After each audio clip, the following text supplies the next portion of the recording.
Yo, good evening, everybody. Welcome to another Link to the Past Randomizer tournament match. We are in the top 32. We have the 14th seed Goomba versus the 19th seed Mclagging, getting ready to do their game one of this tournament series. Should be a very exciting match. I am Slim Kirby, one of your commentators for this match, joined by my good friend Philion. How you doing today? Oh, hi, Smoltsu. Does that mean you have to say oh? Oh, there. There we go. Hi, everyone. Welcome. Slim Kirby mentioned we've got a 14th seed, we've got a 19th seed. That's what happens when we start doing bracket matches. We go from round of 64 to round of 32, and suddenly everyone's even better at the game.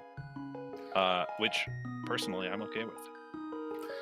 That's true. I mean, this was already a very, very competitive tournament going from just as far as the qualifier stage. Now we're like at getting to the best of the very best, and there have been some very exciting matches, some very exciting results, and like we talk about how the seeding doesn't really make too much a difference because it's rando, and again, all of these runners are so good. But when you have like a 14 and a 19, they got to be really close. So this should be really fun to watch. And we are off already. Goomba starting in Sanctuary, only getting 20 bucks. Mclagging, what did he just pull? He just pulled the Moon Pearl from his own house. And getting a nice early map check there, we see 3 crystals in the light world, 1 red one hiding at Desert Palace. Okay, pretty nice. I like getting that old crystal light world, and Mclagging actually finding a nice bomb drop from one of the guards out here in front of the castle, so that'll be definitely nice when he needs to start going to Kakariko and opening some of those bomb wall locations. Yeah, nice bomb drop from a guard, and then Goomba as well, getting that first tier tree pull for 80 rupees right off the start. More bombs in the Uncle Hut, bombs from the bush crab. This is the drops opening you want to see, where you just walk into Kakariko and you're not worried about anything. Yeah, I mean, we're getting bombs, we're getting rupees. That's all you could ever want. And something else you want to see, just a red rupee on the lumberjack ledge. So at least for now, we know that Aghanim is not going to be required. Some silly stuff could still happen, making them required, but it's not going to be for that red rupee, that's for sure. Yeah, solid start so far. Mclagging finishes up with the Uncle checks and heads to the Sanctuary. Gonna do the same checks Goomba's doing. Goomba, we can see even going for more bush crab pulls just to fill up that bomb count early. When you have easy access to bombs like that, you kind of just go, all right, maybe that's how I'm doing Mini Moldorm Cave. Let me prepare for that as best I can. Oh, yeah, definitely. Could not agree more with that. And, you also don't have to worry about, buying bombs either. And, we're getting a lot of rupees anyway, so that wouldn't even be a problem, but still just kind of not having to worry about visit the shop, so that's always nice. Yeah, take note, viewers, of how these runners are, now that they know how good the first tree pull is, they're just killing a single enemy so that when they hit that pulled tree in the forest, they can just pull that again, get their other 80 rupees. I don't think they care what tier 2 is. Yeah, at this point, like, you're set for life, so don't even worry about that. We did see Mclagging go straight into the forest, which means he didn't do the lumberjack check. That's probably not going to burn him, aside from, costing 20 seconds later in the race, maybe, when he gets boots. Mm-hmm.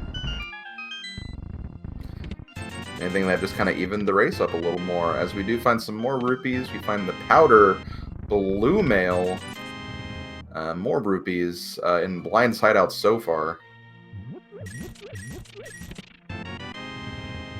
Okay, so I know I said it's great when you have all the stuff you want at the start, but we're gonna view too many rupees here. I don't want to make it too easy for the runners, especially not when they also have blue mail, they have powder. Like, we're verging into easy mode territory here. Yeah. Yeah, I hope Sahasrabot's not broken, like he's putting every seed on easy mode now. I don't think it is, but that's kind of what it's looking like right now. And my problem with all this gear at the start isn't that the runners can't do it. In fact, it's the opposite. I want to see the runners show off some really cool plays, but things might be a little bit safer. We do see the fire rod here, though. Pretty nice find. Don't know if we'll need that just yet, but it is good to, have just as a just in case measure. That's a good point. With 3 Light World crystals, we could easily see Pendant, Turtle Rock Pendant, Skull Woods, and Bombos for Ice Palace. Or even Pendant Ice, too. Also a possibility.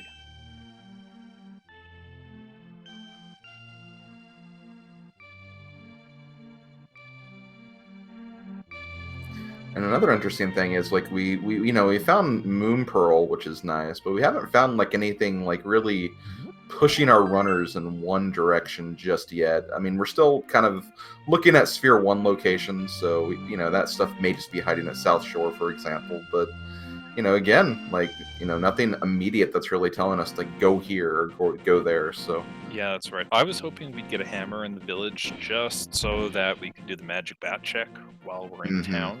Obviously, that's not going to pan out today. Yeah, that's always the dream, just kind of getting one more Kakariko check out of the way when you're kind of going through this early stuff. And we see Goomba not doing the race game blind, goes downwards to scout the item, sees 3 bombs, and that's a save and quit. And for those asking about where the Moon Pearl was, well, it's right there. In Link's house. Wow, how did you know that, Slim Kirby? Let's see. I saw it there 5 minutes and 19 seconds ago from Mclagging's side. Oh, yeah. Yeah, that'll do it.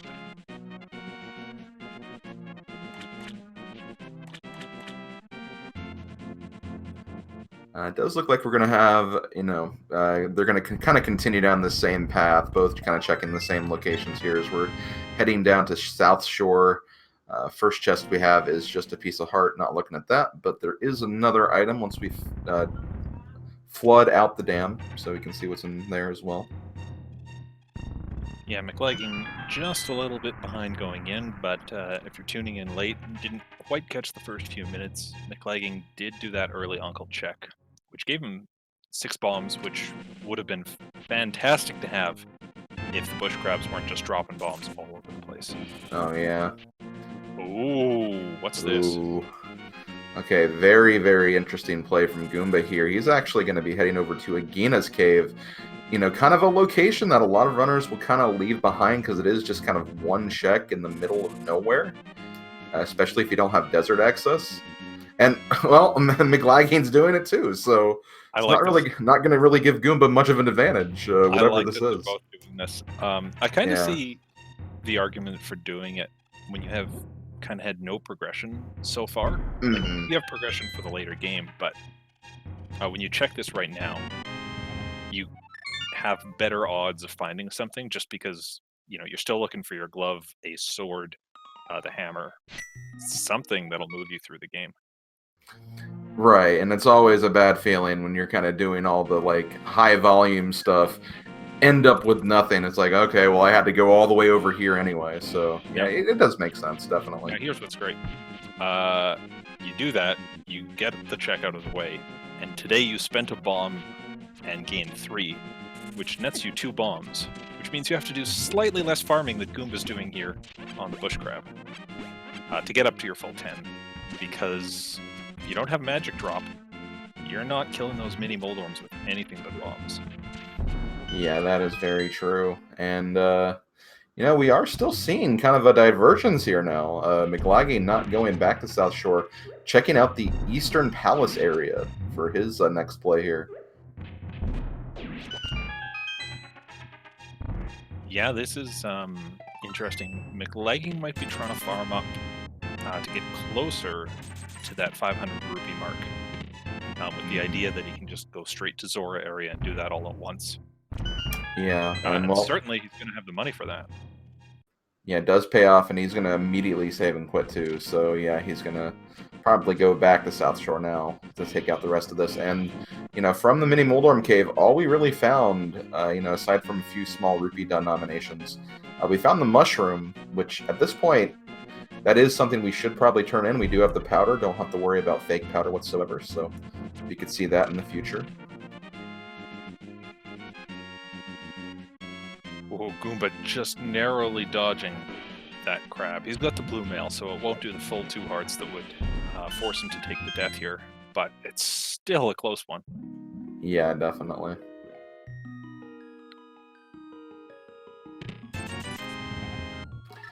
And, aside from that mushroom, South Shore not really paying off with much of anything.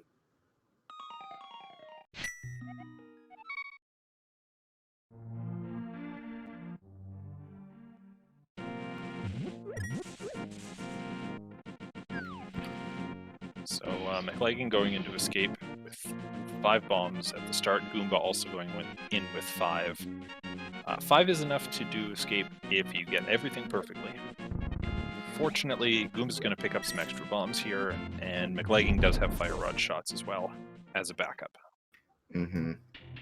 We also see kind of a less, or like a more disappointing level 3 tree pole, or level 2 probably, in blue rupees. So even the tier 1 tree pole is like even better than that tier 2 one.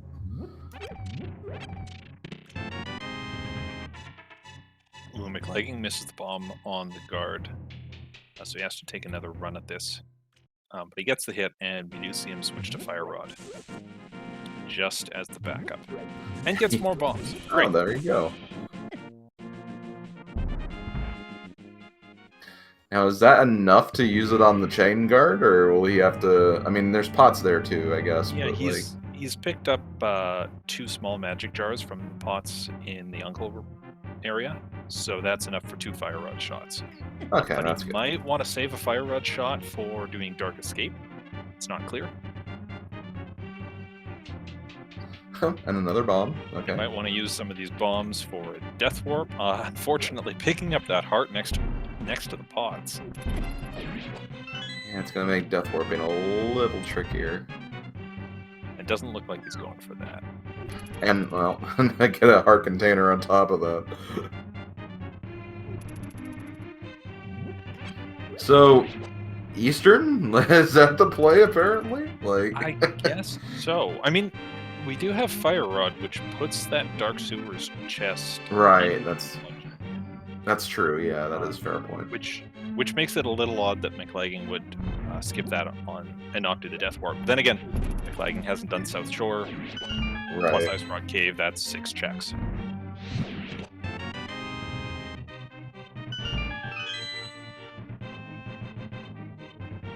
Now the interesting thing is, Dark Cross is in logic, but if I remember right, the current site logic doesn't actually allow for getting all the way through escape.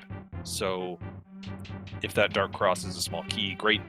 The runners are good enough to go to the back, but that won't be their intended progression.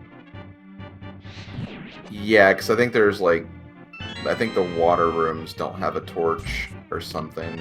There's one room that doesn't have a torch you can light, so because of that, the rest of it wouldn't be in logic. But the rooms leading up to the chest in Dark Cross all have torches in them.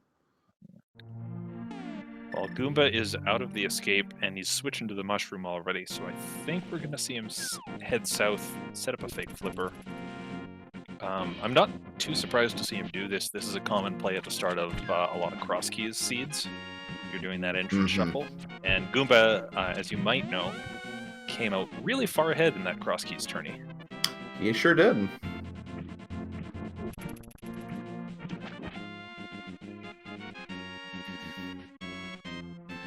It was really interesting to see Goomba of Super Mario Bros. Fame do so well in cross keys.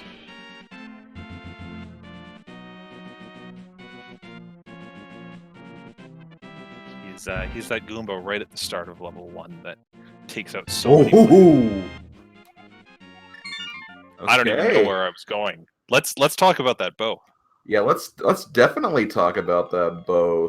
That's we were kind of talking about like, Fire Rod being, logical access through dark rooms. That actually does push Goomba over to Eastern Palace, and assuming the big key's not in the big key chest, that's all of Eastern. That's in logic now. We are not going to see him do Eastern yet, surprisingly. We get a little Ancilla delete there. So he shoots 3 arrows onto the screen, then drops 2 bombs, and there's so many objects the game can't spawn the little splash for the flippers, so it never kicks them out of the water. Neat little trick. It's also neat that both of our runners are actually doing, like, not the same trick, both using essentially, a fake flipper strat to get the hobo item at the same time, which is just 20 rupees, unfortunately, but still pretty cool. They came from different places and different angles.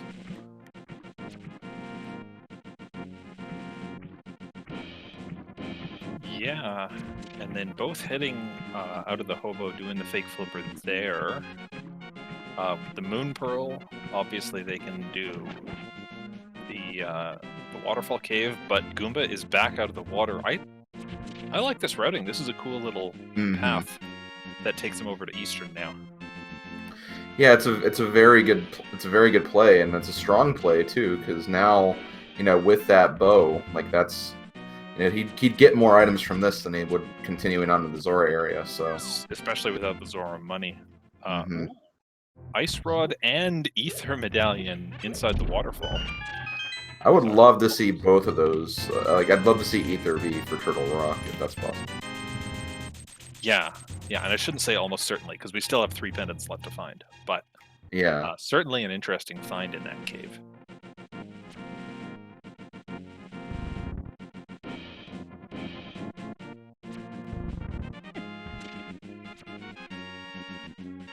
Nothing on the Zora ledge, so Mclagging's going to be able to full clear this area as soon as he gets the Zora item.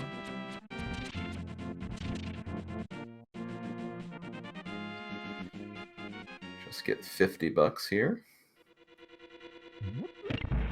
1/10 of his initial investment, which is not so great. Yeah, now those waterfall items are interesting. Because we already know Swamp is the green pendant, and we don't know where our other pendants are. So, like, they might be great to have, they might be required to finish this game, but we also might have one of those weird situations where flippers are super late in the logic and not required. Mclagging's just going to have to keep that in mind as he plays through the rest of this seed, going, okay, shouldn't worry too much about that until I see my flippers. Yeah, definitely. And he is going to turn in the mushroom, which is good. It would be really unfortunate if he'd had to go straight to Eastern without getting this first, because then, unfortunately, he would have to go back in there right after the fact. Yeah, and good news, we have the big key already in Eastern Palace, which means our most knights are in logic. With the fire rod, you can just light the torch, do the dark room. Not that Goomba's necessarily going to do that.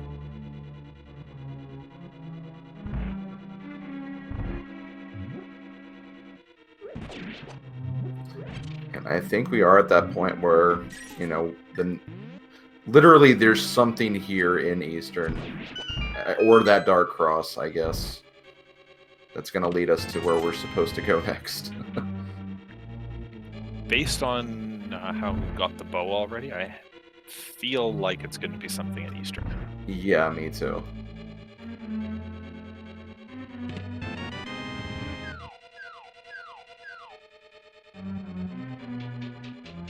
That said, we haven't seen anything yet, and Goomba is going to try to stay in logic here, it looks like, and skip out on the vanilla big key spot.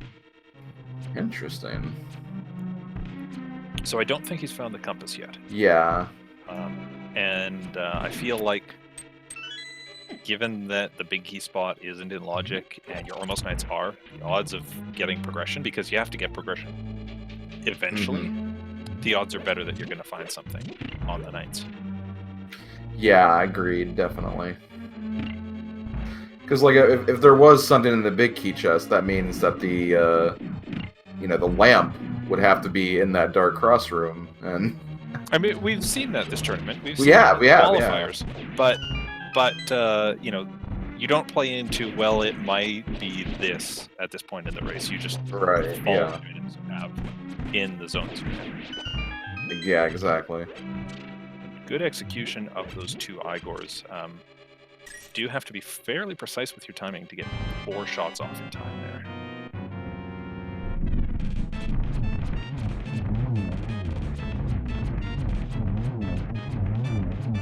What are you hoping for as an item? That. Because that will lead to the magic bat now, No. so... No, that's the thing I didn't want. If A mushroom bow for... Nope. Okay. Nope. Why do you hate fetch quest, Violation?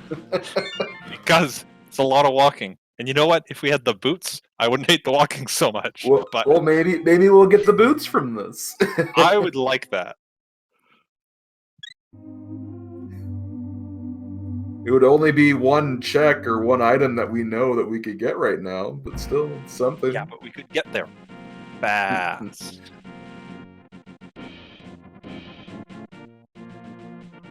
More seriously, right now, it would be nice if that magic bat check ended up giving us glove. Then we could just head straight to the dark world while we're here. Flute would be great for mobility, but it kind of just opens up a couple spots on Death Mountain and nothing else. I was hoping for glove at Armos Knights so that we could do that back of escape area, but that's not really feasible right now.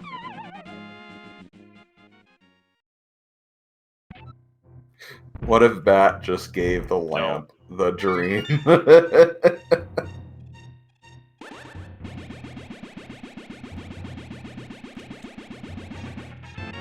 There's your glove. Alright. I'll take that. And Goomba doing the save and quit, I guess, is going to head to the Hype Cave area. Or not. Or go straight to the back of Escape right now. I like this idea. Mclagging, we see, does do that vanilla big key spot in Eastern Palace, sinking maybe a minute and a half into this check of doing it in the dark. That is time that Goomba is basically gaining for free. Really good play by Goomba there. Yeah, for sure.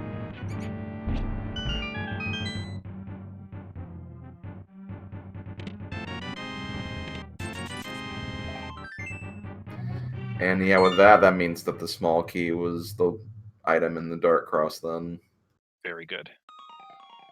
So yeah, I like that from Goomba that he checked that first, because yeah, in that case you just kind of just get an idea of like, okay, was there anything or could there have been anything in Dark Cross before I start working on what I just found? So it's a good way to kind of cover those tracks of what you could have essentially done earlier. Yeah, and the other aspect to that is, you know, it takes a long time to walk to that portal in Kakariko. Get our map check here: pendants in Pod and Mire, plus a red crystal in Thievestown. But it takes a long time to walk to that CAC portal, and you know, if you can do this Hype Cave check first, it might end up saving you some time. Yeah, definitely.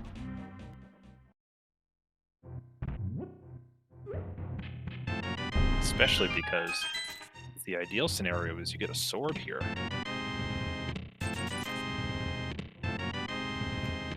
Or the other glove upgrade. Okay, so I was hoping I'd say sword so that we'd get a sword, and then we could do Skull Woods, but the mitts let you walk straight into the Dark Village, so I'll take that too. Yeah, that's a good find for sure.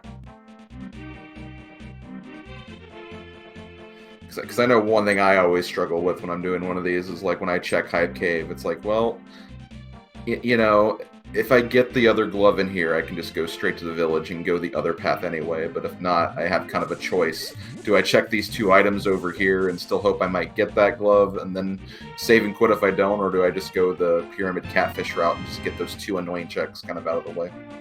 That's right. So this is working out pretty well so far for Goomba. As soon as he gets a sword, he's going to have 2 more crystals in Logic, just in the Dark Village area.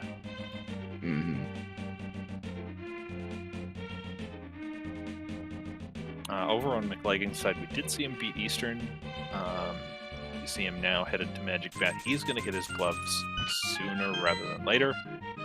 And look at that. 1 dig for a red rupee, and Goomba can leave digging game. And we still have a lot of rupees left too, so...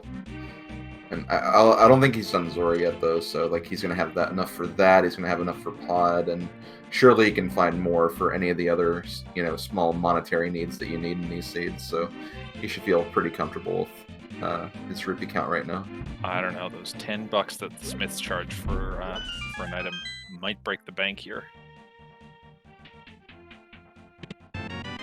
But the hook shot, though... Okay. Okay.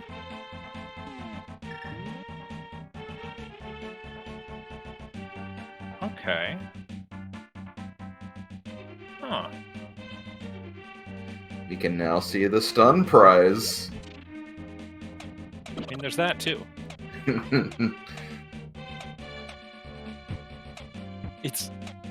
That's just a weird one because it doesn't open anything. I guess we could sequence break up the mountain if we wanted, but that seems like a strange play at this point. Yeah, it'll let you go all the way to Hera, but that's a lot of walking in a direction you aren't necessarily required to go. Yeah, exactly. And, you know, the worst feeling is when you get through with all that and end up finding no progression up there anyway. Kind of better just to kind of stick, at least for right now, stick on the path you're currently working on. Mclagging's going to Hype Cave as well. He's going to get his mitts right here. This is going to be very good for him. He needs to take that same path. At some point, he has to deviate from Goomba so he can catch up, but this route he's on with the mitts and the hook shot is not where he needs to deviate. Mm-hmm.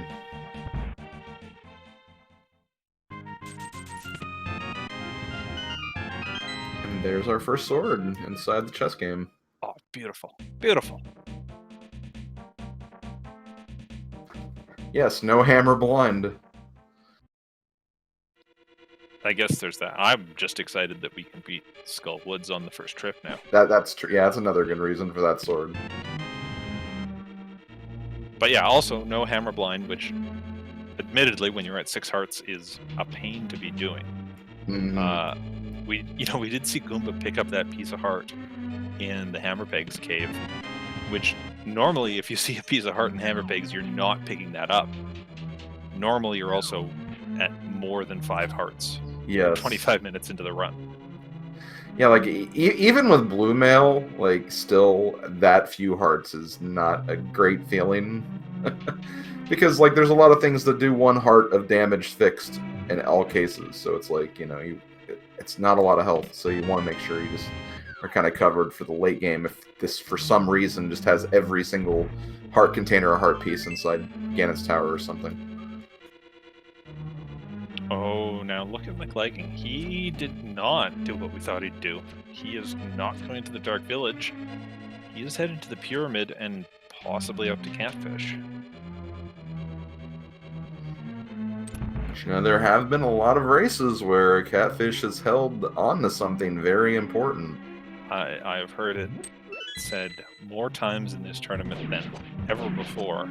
Catfish is the death of runners. Mm-hmm. And like I've heard it a lot in those tournaments, just shows how much it has been in this tournament. Like, but if this doesn't work out, this is going to be bad time for Mclagging.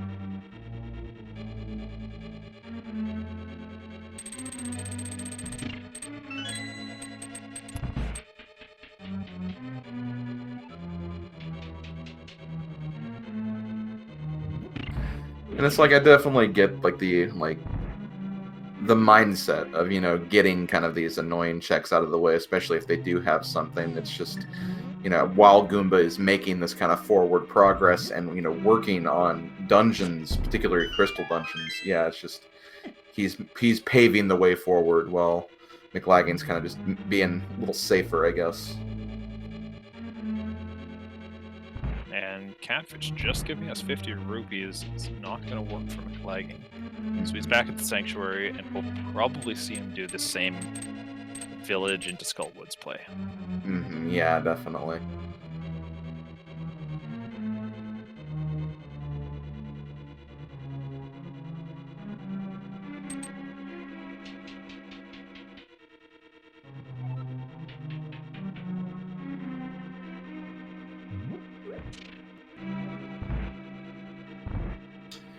We are kind of nearing the end of the Thieves Town trip here.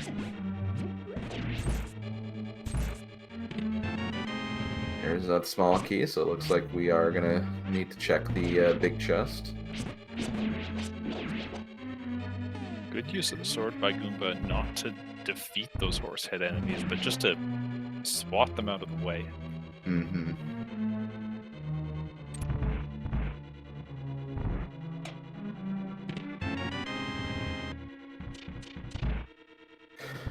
We do get a bottle of green potion from the big chest, so if we ever happen to be in the light world again in Kakariko Village, that's going to be the sick kid check.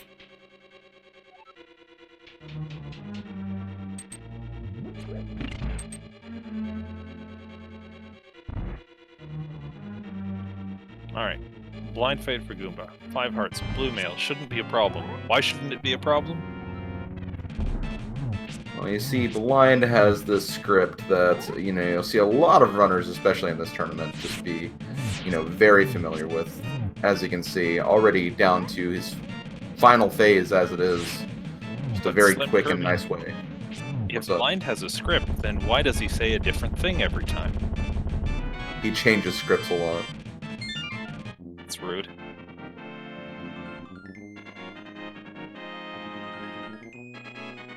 Or maybe it's the same script, he just turned a little further into it and just read it. He just reads a different line every time. Oh, yeah, okay. Same script, different pages. Gotcha. Mm-hmm. Great fight, anyways. Yeah, very good fight.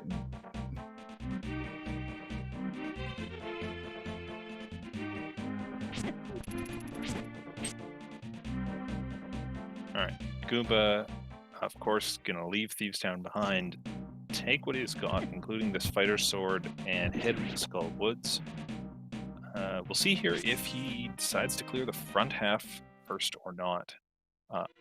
Most of the time, if you're coming into the Dark World and going straight to Moth, you'll just leave the front half of the dungeon behind. But looks like Goomba's gonna check more of the front parts here, and try to avoid walking back through some of the dungeon if he can. Or he's just going to head straight to the midpoint.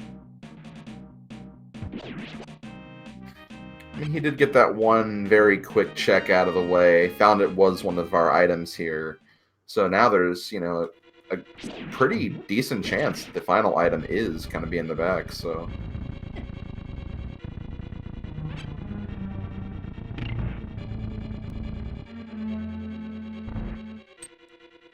Good execution in that first mummy room. And there's our second item, the red cane, which you want for this part of the dungeon.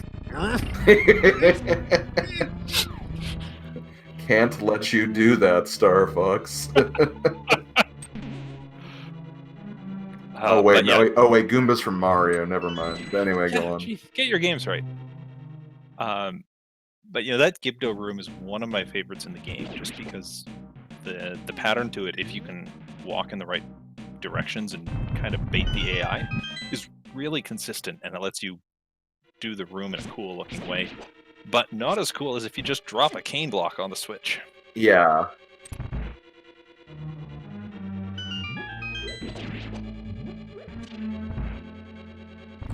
Honestly, just one of my favorite parts of just this randomizer in general. Like, Cane of Samaria, that can come into play, not just in this dungeon, but also in Palace of Darkness, in that one room where you can put the block there instead of the statue. It's just, like, this game was made for randomizer. Like, it was. There's so many ways you can just utilize the different items that you normally wouldn't have earlier in the game. It's perfect.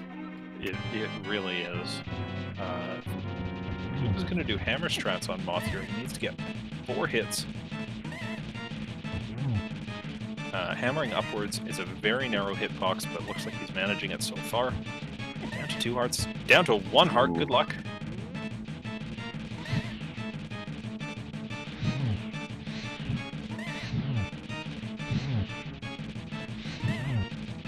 Ooh. Nah, this is fine. This is what the green potion's for. Not that the seed cares about that, but it's certainly working out. I think we need one more hit.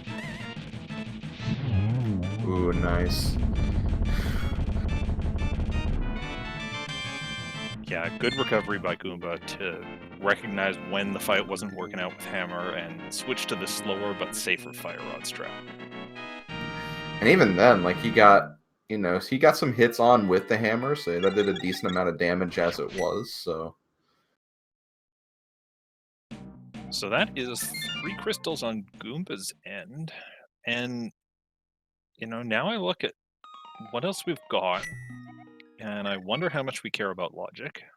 And I say, are we, like, almost in go mode between the 2 runners? Well, we need a way into desert. That's like the big thing. It's the That's true. and that's strange that that's the biggest thing because yeah, you are definitely right. Like we, you know, we can bypass the flipper requirement for Ice Palace. Turtle Rock, like if Ether is the requirement, that's that dungeon done. So that's really all we're kind of caring about right now, and another sword upgrade too. Yeah, I mean, you'd look at this and you go, gosh, we don't have anything we need. We don't have the flute. We don't have the mirror. Well, we don't need to get into mire necessarily. We don't need to get into swamp necessarily. That's 2 of those big movement items potentially off the table. Mm-hmm. But at the same time, Goomba does have to get to the Waterfall Fairy if he wants that Ether and that Ice Rod, which we now definitely know he needs. Mm-hmm. Yeah, definitely. And you're right, we need a way into desert, and we might need boots to beat desert. So we're in this weird state of close, but also not quite. Yep. Yeah, I couldn't say it better myself. And of course, if Turtle Rock's not Ether, then gosh, who knows? But yeah, at this point, Goomba is actually going to go up to Death Mountain. Now that he's kind of finished, like, kind of the west side of Dark World. This is actually, I think, a really good play now, just because of the sheer volume of items just on the light side of Death Mountain. Then you have its share of dark items on the dark side, and Tower of Hera, that's another dungeon we can complete. So there's a lot of value up here now. Yeah, and Mclagging, you know, he's gone south. He did his hammer pegs, his dig game.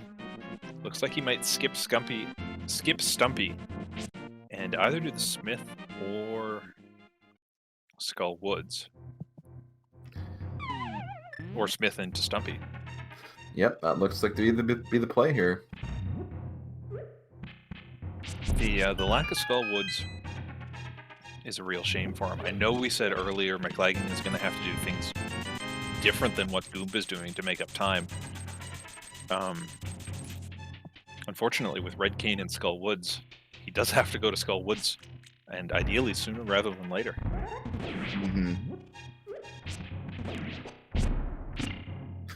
You know, and it is interesting. Like, the one thing Mclagging does kind of have going for him right now is, you know, he does have the Ether and Ice Rod. So, you know, if Goomba continues to isolate those locations, then that could be something good for him. Isolate? Isolate? Yeah. I didn't Okay, cool. I didn't intend that, but yeah. No, that's good. That's good. I'll give you credit for it. We did find the Quake medallion here inside Paradox Cave, so that's another potential medallion that could be needed. Yeah, finding that does kind of reduce the chances we'll get Ether required, but Did you see what was up there on that island? That's an odd spot to put Lamp all the way up on Floating Island. I feel like we are never going to pick that up. Yeah, and the crazy thing about that is, like, obviously we need the mirror to get that. That also means that Flute is the required way to get up here. Yeah, so that'll give Goomba an incentive to search outside of Death Mountain. Maybe in Ice Palace or something, because Mclagging just picked up flippers from Smith, which is a really great for him. Yeah, definitely. So that puts his Ice Rod and Ether back in logic. Could also conceivably send him to Ice Palace where he finds the flute and or mirror? Yeah, maybe.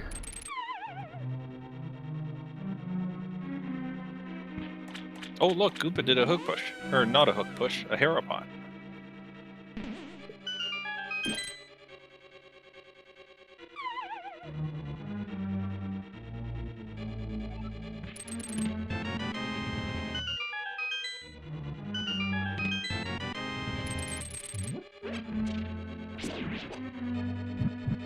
Yeah, we might still have to see him go back to the basement since he's got the small key. But at the very least, doing your Harapot that efficiently saves you a little time climbing the tower. And we're going to see a Hammer Moldorm fight now. That's the thing. You do have a sword, but Hammer just... It's only 3 hits versus the many more with just Fighter Sword.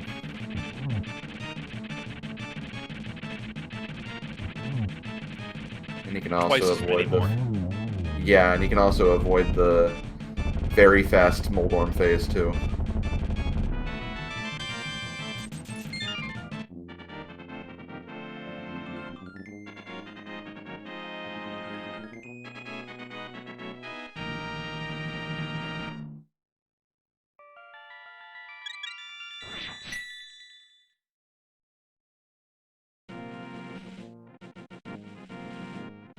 Now, were you counting items? I admittedly wasn't. Well, our tracker, our wonderful tracker, Reg, was, and says that the compass is in the basement. So, good news for Goomba, just doesn't have to worry about that at all. Yep. Gets to head back to East Death Mountain, do Spiral, then do all the dark stuff. Now, if he can get into Turtle Rock with Quake, he might do that and lose a bit of time, since we know he won't find Ice Rod there. Yeah. Then again, if it's Ether required, or Quake required, Mclagging isn't doing anything in Turtle Rock right now, without that red cane from Skull Woods. Yeah. Yep. Very true.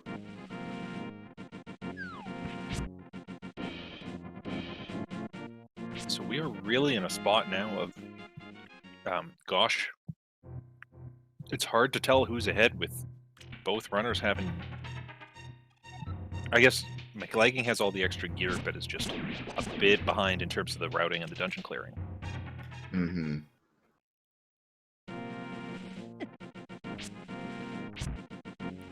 And for Goomba, it just really kind of depends on where he decides to go, like, after kind of finishing these checks, because, you know, obviously he needs to pick up that Ice Rod from inside the Waterfall Fairy Cave. Yeah, and with the way he's climbed back up through Paradox instead of walking through Super Bunny Cave, it looks like he's prepared to go into Turtle Rock, potentially. It is Quake, he does have that option. I'm sure we'll see him check these other 6 chests before he dips in. Mm-hmm.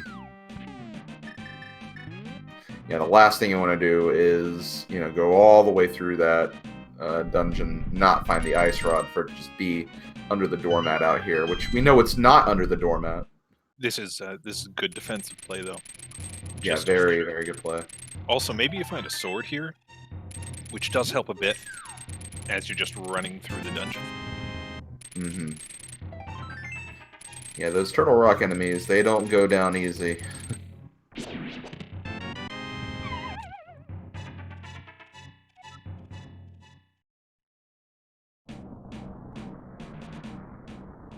Mclagging also going for Harapot, doing some select buffering so he can move himself 1 pixel at a time. Looks like he gets the lineup. Loses a bit of time compared to Goomba doing that. Harapot's one of those things you really have to be quick with it. The returns diminish quite quickly over just walking through Hera normally. And we do find another sword upgrade, like you said. Like, yeah, we found a sword upgrade inside a Super Bunny Cave, so that's going to be a nice find. And it looks like he is opting to make the Turtle Rock play. Unfortunately, will not be able to finish this dungeon. All right. This will work out really well. I was going to say if he finds the flute, and then I remembered he can't possibly find the flute here. Mm-hmm. Mirror wouldn't suck for him, just because it gives him that eventual later desert access. Or, you know, even just finding the book in here would be nice. Like, I mean, again, Boots still a mystery. Boots would be fun. Nice to find in here, I guess. Sure would.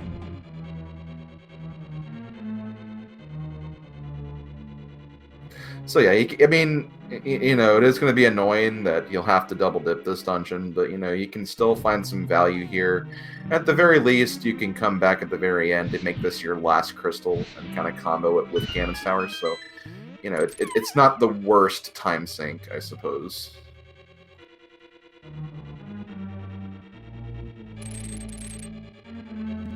No, and you know, the thing about Turtle Rock is it's definitely a long walk through, but it's nowhere near as long as the first time you clear it. There's so much stuff when you're going through Turtle Rock that you have to go out of the way for. Like all the work Goomba has done in the dungeon so far. When he comes back here later, he doesn't have to do any of that. He doesn't have to step outside later on, unless he has to do Mimic Cave. He doesn't have to go for the lava chest. It's a whole bunch of stuff that just flows really nicely later. Yeah, and even being able to just not worry about Laser Bridge either. So just like having it all done now, it's honestly a lot quicker than you would think it would be.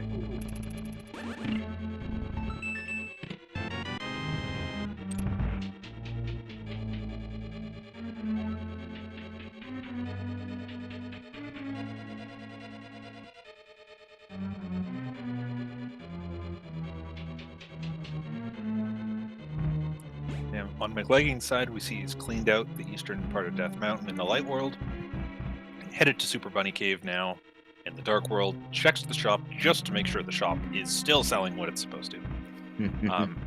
But I think he's making this call because he doesn't have the red cane, so he knows that even if he can get into Turtle Rock, he can't do anything in there, and so he just wants to take the slightly faster path through it all. Yeah, makes sense. You know, thankfully, like, the cane isn't here, like, in these checks, because if it was, then, yeah, he'd probably wish he would have gone the other way, but, you know, hindsight 2020.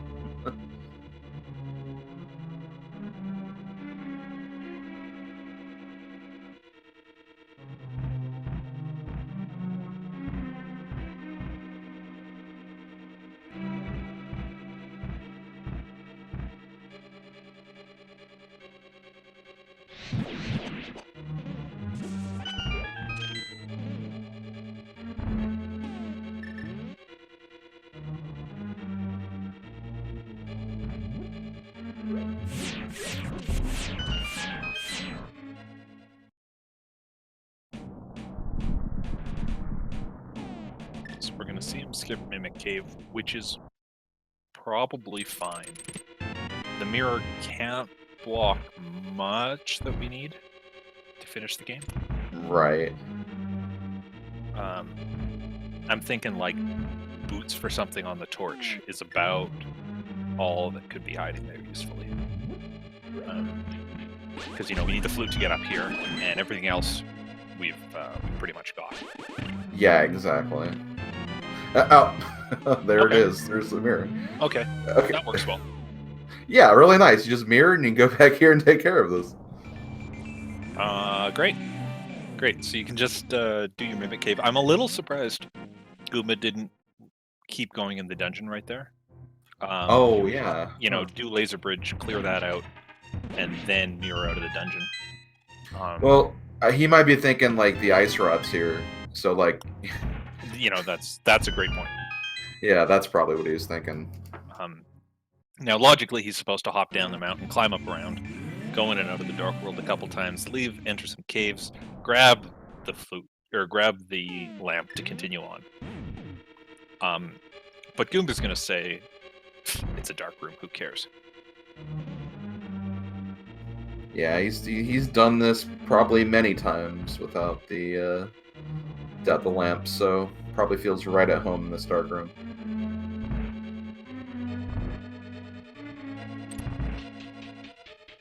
Now, depending on how comfortable he feels with doing a fire rod torch glitch, if we never see silvers, we might see the runners go back for that lamp.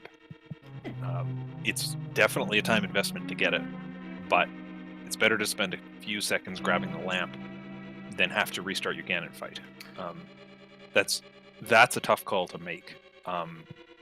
Might even be the kind of thing where you wait until you've cleared some of GT and see how many items are left in the game before you make that call.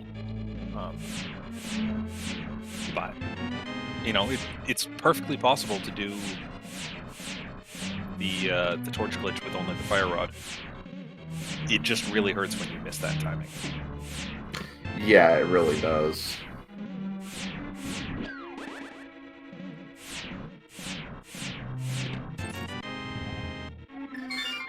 Okay, so with that, Goomba is fully dived Turtle Rock, at least except for Trinex anyway. So he is out of there. Needs to find that ice rod before he can come back and finish. Did find the mirror, so that's one thing that he can kind of, you know, take a look at as he's kind of going through these next couple of, you know, overworld things. Overworld things will make the blacksmith channel a little faster, so he can also pick up those flippers very soon. That might remind him of the Waterfall Fairy Cave, and he can get the ice rod from there.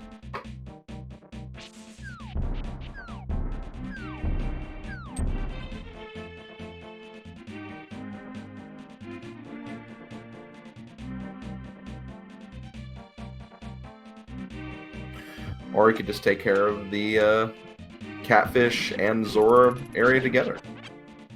Now that he has the mirror, he can do that. Yeah.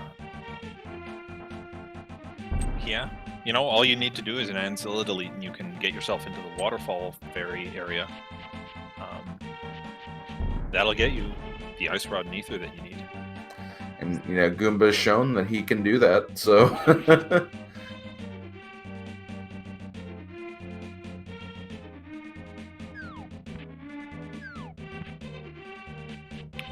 And just a reminder for those that weren't here earlier, we saw the lamp up on the floating island beyond Hookshot Cave. So that means our flute is the intended way of getting up Death Mountain.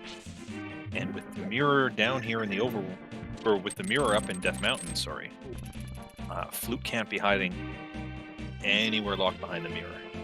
Right. Flute could very well be our Desert Palace access.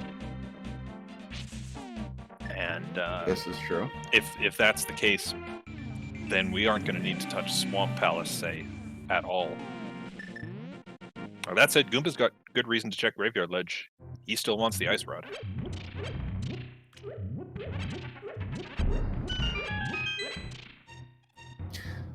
And ooh, half magic. That you know, that makes like the whole, you know, torch glitch thing you're talking about a little less scary, I guess. Yeah, if you have half magic and one green potion, that gives you 32 fire rod shots, which is like pretty much enough, as long as you feel like you can come close to the target.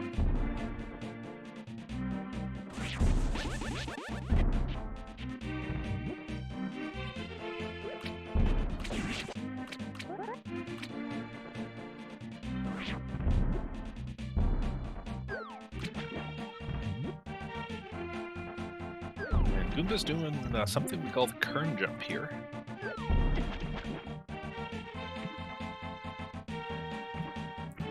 It's a very, very interesting maneuver where, you know, it's kind of like using the fake flipper trick in a very creative way with also, you know, getting hit by a bomb. Yeah, just deboost yourself right to the edge of the screen, do a transition immediately, and you're good to go.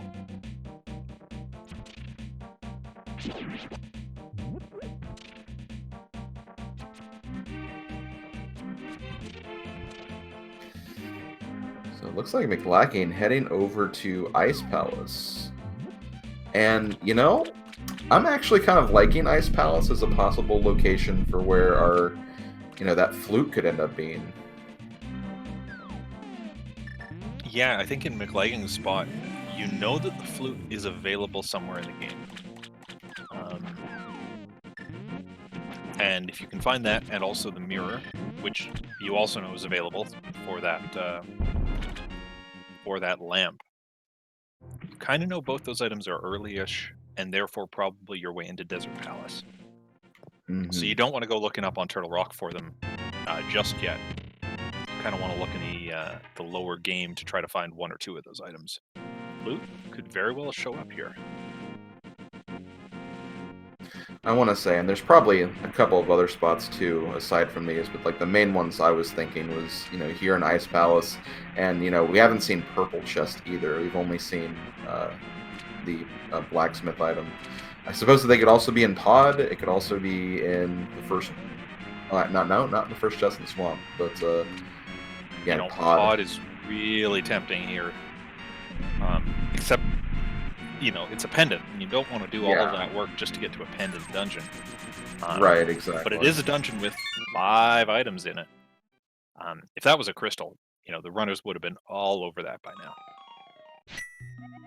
Yeah, I mean, with that early bow, like, definitely.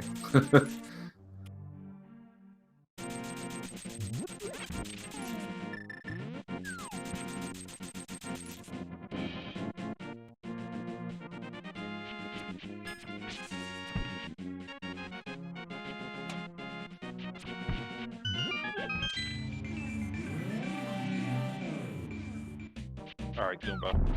You're in South Dark World. Where are you going?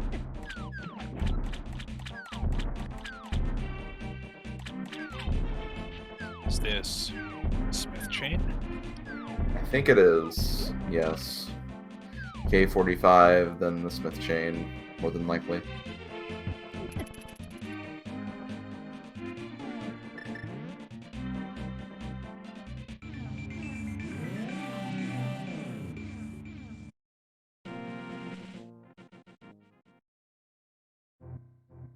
And just a single rupee there.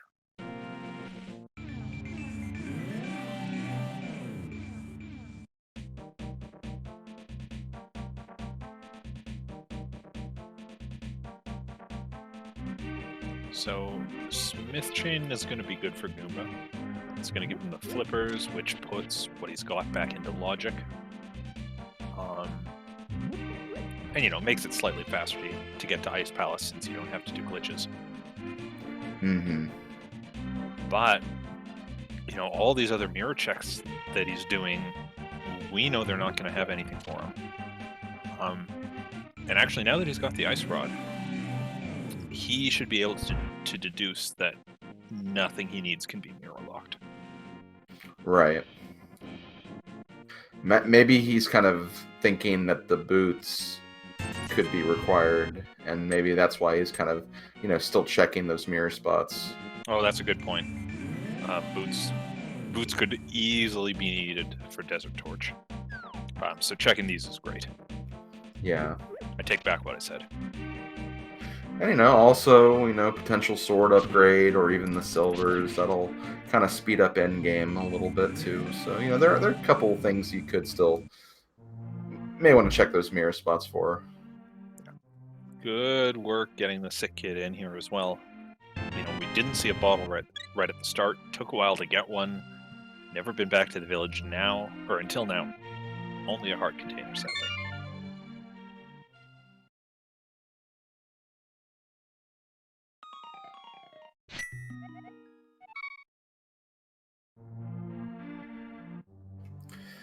So yeah, Goomba going to be checking up turning in the purple chest now. Get this location out of the way.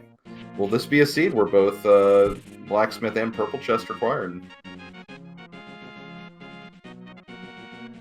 Oh gosh, if this was logically a mirrorless purple chest required, I'm just gonna grumble.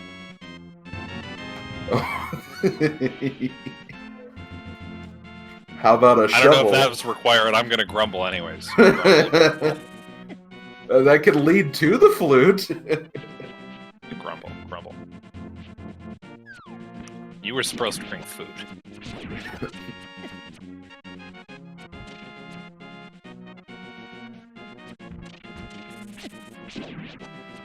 So yeah, Goomba looks like he's also going to be heading over here to Ice Palace. You know, it's one of those crystal dungeons that we can still complete while looking for those remaining items you might still need. So definitely a good call from him.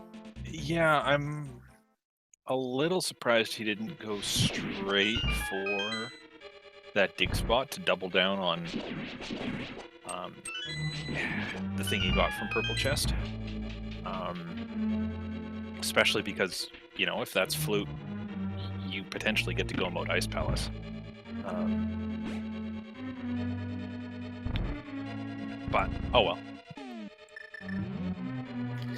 That is such a hard call to make, though. I mean, boots requirement, might still want to get some extra swords or something. Like, it's a tough call, but that's why these runners are where they are. They can make these hard calls, and there's always that question of, how many times do you do one more check before you do something like this Ice Palace full clear? Because at a certain point, each of those one checks adds up and ends up taking more time than if you had just gone to Ice Palace and did the bullet. Ice Palace, unless we really missed something, had nothing for Mclagging. Yeah, it was empty. It was very, very empty. And yeah, as chat's saying, I think this pretty much means the flute has to be in Palace of Darkness at this point. Or a dig spot. Or a dig spot, of course. Grumble. How could I forget? Grumble, grumble.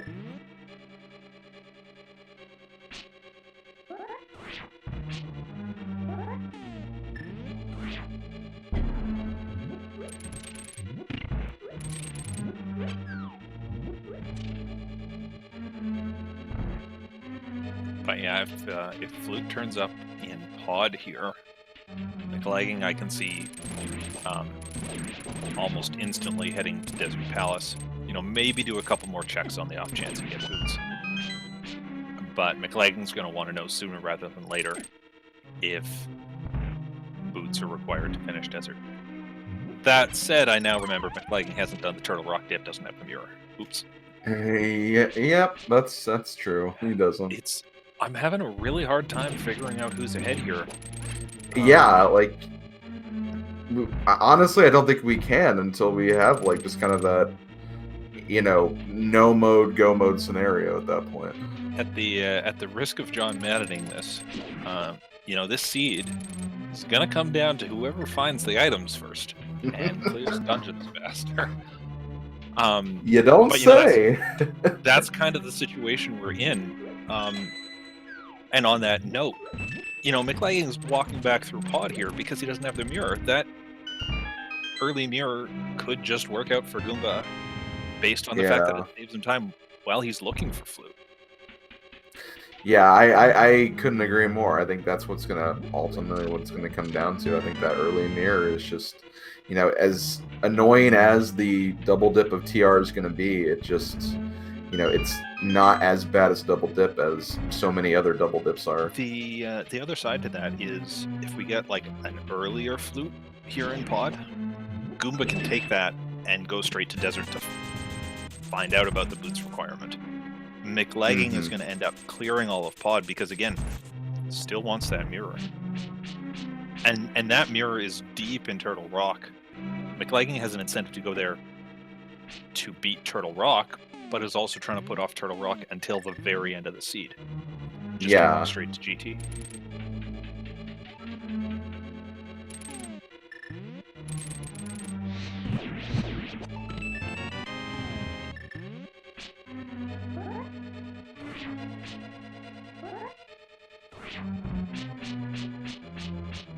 Goomba setting up the bomb jump using the top edge of the chest there to make sure he's on the right vertical pixel. Nice work. Yeah, very, very nice use of the resources you have in this room.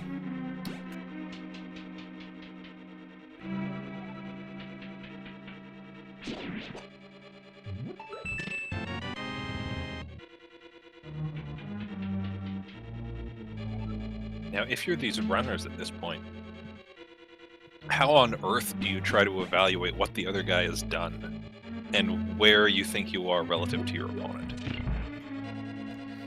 I have no idea. I really don't. Like, again, like these both runners have taken such different paths to get to where they are right now, and they're both missing like certain things that the others found or have discovered things that the other runner hasn't. It's really, really interesting to see how this is playing out. I feel like if you're Goomba, you might be panicking a bit, assuming that your opponent got that red cane early, and thinking, oh no, what if he also did Waterfall Fairy earlier? Has he Right. fully cleared TR already? Am I losing that time? Yeah, that is a good point, because yeah, like that is the thing. Like both of those were fairly early that you could have gotten both of those before even going to Death Mountain. And funnily enough, Mclagging missed the other one while Goomba missed the ice run. So Yeah, if you're Mclagging, you probably go, oh gosh, my opponent got both those items for Turtle Rock, and that set me far behind. so yeah, maybe they both don't feel great right now because of the.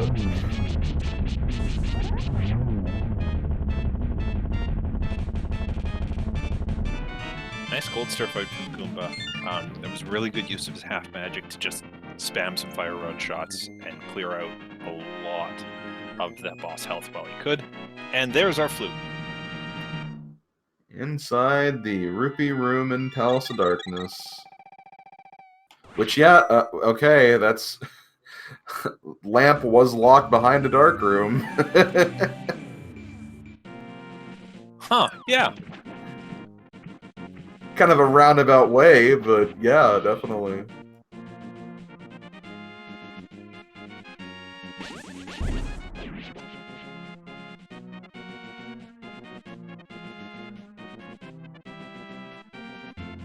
Alright, Mclagging, knowing now that he has full logical access to that lamp, is not going to pick it up, of course, and instead just do this dark maze. I assume he's going to want a death warp out of here once he gets the big chest.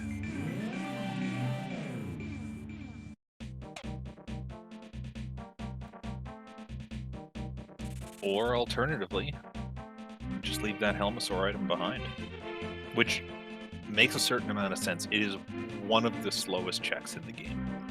Yeah, for sure. It is also an even slower check if you just leave the dungeon, but I think getting out of there was the thing for Mclagging to do. Mm-hmm. Yeah, at this point, like, there is that possibility that, Helmasaur might have the boots and boots might be required, but, like, what if they're not? What if they're not required? You don't want to spend all of that time beating a boss when you might feel behind right now after not getting that cane when you did. Yeah. Now, of course, Mclagging still can't get into Desert Palace, doesn't have the mirror. Mm-hmm. Yeah, for sure. I saw someone say in chat, and I agree with this. Best case scenario, if you're Mclagging, is you flute to Mire area, you check the Mire shed, you get the book, and that gives you the probable go mode. Worst case scenario for Mclagging is you flute to the Mire area, you can get into Misery Mire, and you opt to go clear that dungeon. Yeah.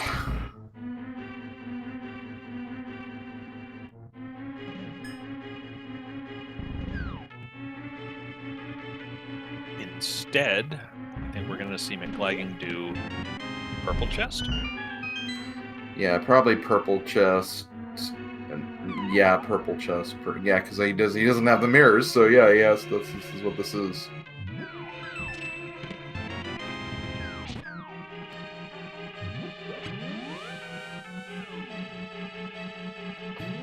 So maybe we will see that dig spot check after this.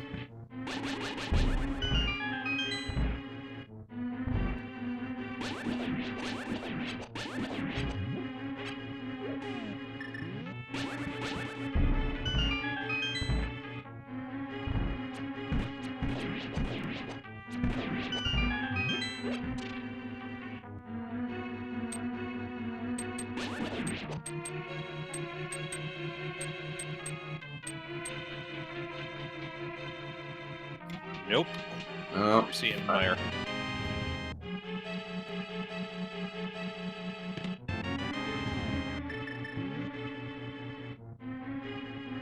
Now, interestingly, we saw Mclagging head below the rock to set up for Spooky. Fortunately, he can't get back, or he can't get into Misery Mire right now. If he did go in, I'd hope he stays away from Vitreous, just because Vitreous can't be where the mirror is. yeah, yeah. Thank goodness, no key under the mat, no bombos in Mire Shed. And he is starting from his house, so this could be the shovel check.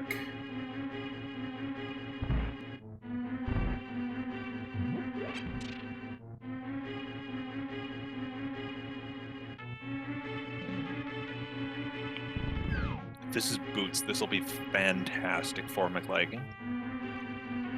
If it's book, it could be very interesting for Mclagging. That would also pay off really well.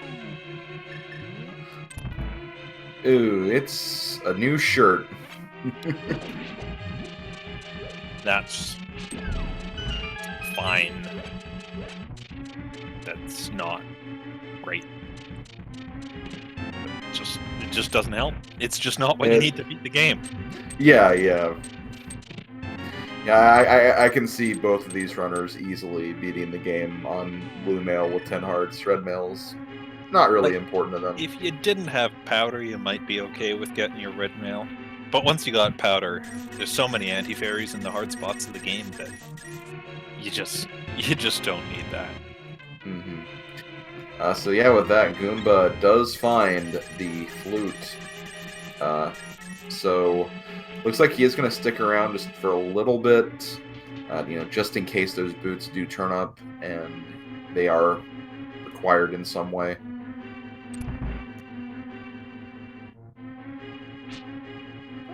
But yeah, after this, after he checks what he wants to check in here, definitely going to head over to Desert Next, I imagine, to see like what exactly he'll need for that. All right. So let's assume we don't need boots. Let's assume that we can get to Desert Palace, we can clear it out, and then go to GT. What do these runners still have left to do?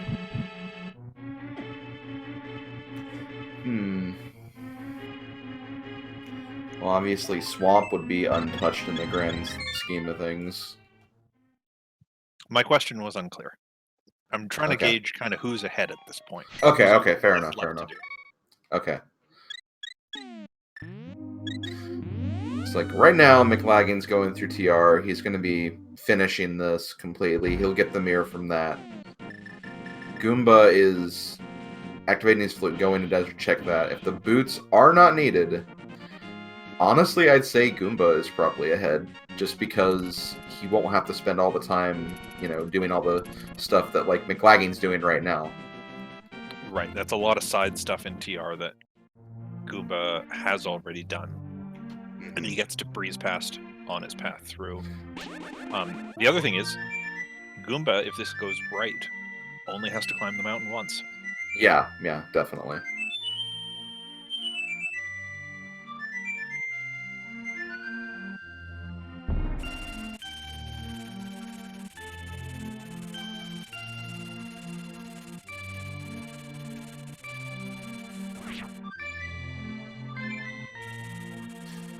Yeah, from this, I imagine like the torch room's the first thing we're gonna see when we get in the desert. I imagine.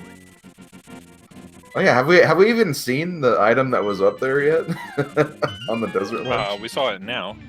Yeah, Is it a heart container? Yeah, it was just a heart container, but I do not remember Mclagging checking that, so that was the first time I saw that.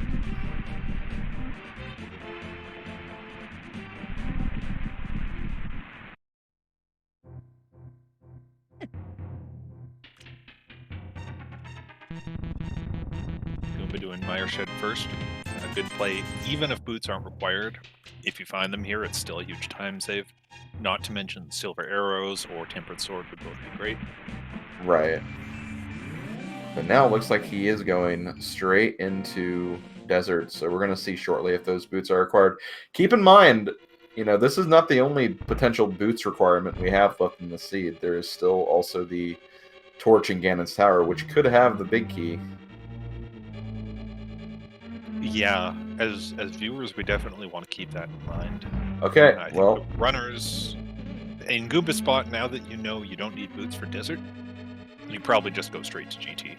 And yeah. worry about that boots thing if it comes to it.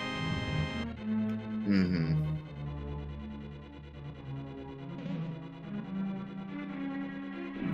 So yeah, as Chat's saying, he's 21 out of 22 in go mode right now. That one potential check in Ganon's Tower is all he needs. Could need the boots for at this point. And look at that. He gets the big key on the right side first chest, and he is just out of there. He is happy with that 95% chance. Better than 95% chance that he doesn't need it. And, if it does turn out boots are required, you know where they're most likely to be at this point? Ganon's Tower. Ganon's Tower. Yeah, exactly.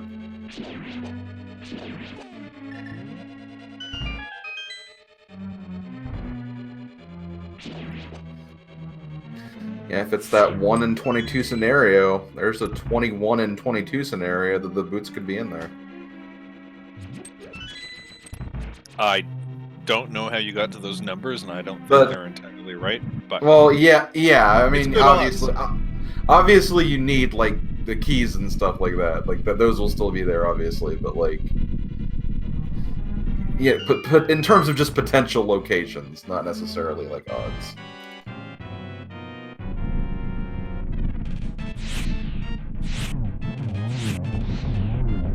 Unfortunately, Goomba misses a fire rod shot on Landmo, ends up doing a 2-cycle.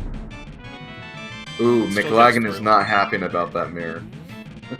I would. But yeah, really. But yeah, really, really nice fight by Goomba. And nice B as well.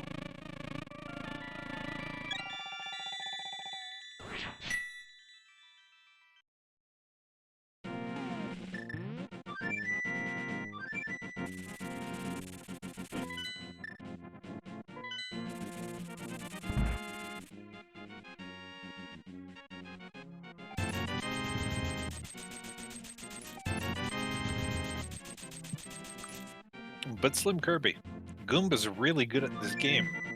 Why is he picking up potions? Well, you see, Goomba is really, really, really good at this game. Like, let's be real. He's very, very good at this game. But, things, could still potentially go a little weirdly in the Ganon fight with the torch glitch and everything. It's good to have those potions on backup just in case. Because, yeah, like, that lamp, that lamp's kind of out of the way. We don't really want to get that lamp necessarily.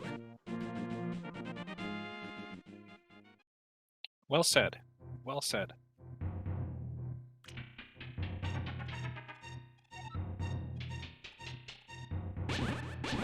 Yes, we have a potential Master Sword Silverless scenario.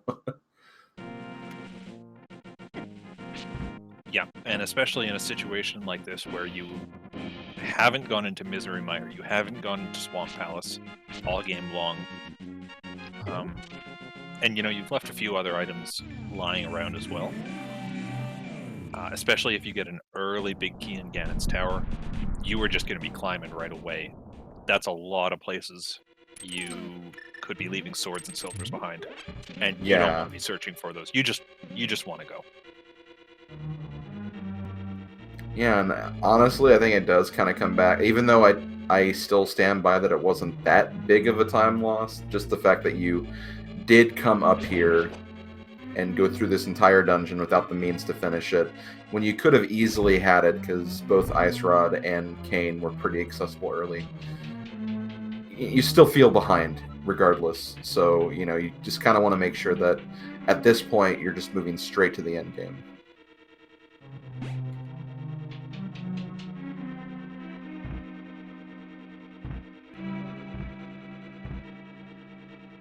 And just 1 rupee on Trinex, so no bonus for Mclagging for having this dungeon done first. But here's where we can really see how fast you do Turtle Rock. On the revisit, Goomba is already halfway through the dungeon. Just doesn't have to stop to do the other things. And as you can see, you can just take this door to the right, go straight to this room, ignore the several screen transitions that you'd normally take during your first visit.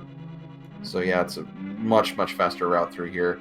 And as you said before, Desert's not a long clear by any means, but Mclagging will have to climb back up the mountain to get to Gan's Tower. No, it's not long, but even, or especially without boots, it is still just a lot of walking, a number of screen transitions. Goomba is going to be done with Turtle Rock before Mclagging even finishes the Desert Palace. Yeah, this exactly. is Goomba's game.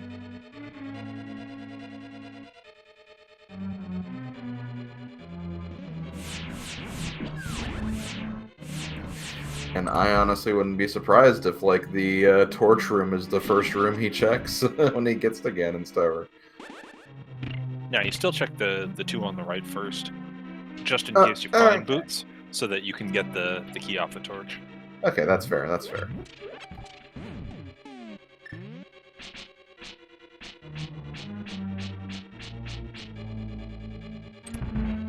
Alright, so how do you kill Trinex fast if you don't have the Tempered Sword? Well, you see, there's this item called the Hammer, which does Tempered Sword damage. The hitbox is a little smaller than what the Tempered Sword would be, but, it gets that damage in, so that's more than likely what you're using in a Master Sword scenario. Yep. Spam a couple extra Fire Rod shots because you can't menu when Trinex heads are exploding. Switch back to the Hammer, and Goomba just needs 5 hits on the main head.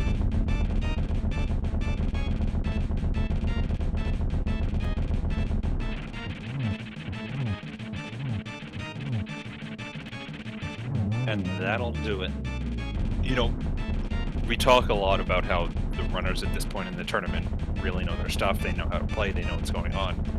And I think one part of that is, at a certain point when you've played this game enough, you're not afraid of things. More novice runners would go, oh, I only have 12 hearts. Oh, I don't have a Tempered Sword. I'm not confident fighting Trinex. Goomba and Mclagging as well just walk into that fight and go, I've done this dozens of times. Yeah. I'm not concerned about it.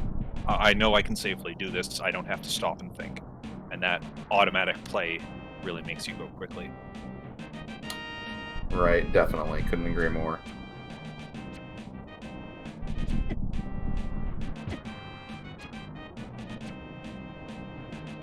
Oh, look.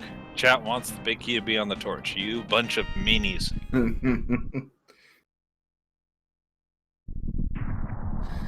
That would definitely make things interesting, for sure, with the results of this race. But I know how much you, personally, are not a fan of these bootless seeds, so...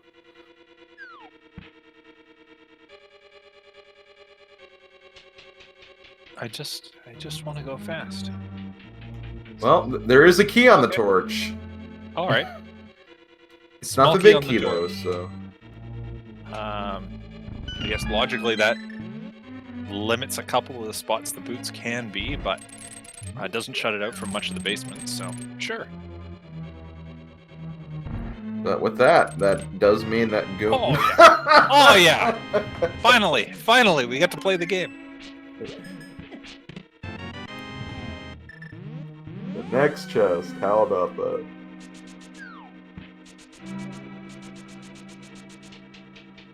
Okay, so quite seriously, I love getting the boots. Even if it's only for Ganon's tower, just because so many of the strats, particularly in the gauntlet, kind of rely on having the boots to zoom around fast and get those running away enemies. So, you want the boots earlier, but I'll take them there. Yeah, and there's also like a lot of like long vertical and horizontal rooms the boots are also good for as well. This is honestly a good place to find them. Now, not that there's a lot of spots that the runners didn't check, but it's also nice when you find the boots at that point in the game, because you're always worrying in the back of your head, oh no, what if my opponent just went and got the boots earlier where I didn't, and they've been doing everything 5% faster than I have. Like, that's a real concern. Yeah, that honestly, the time you save with the boots does really, really add up for sure. So, like even just like transitioning through screens on the overworld, like the boots can help out tremendously with that, and just saving a lot of time. You have spin speed and stuff, so boots really do save a lot of time.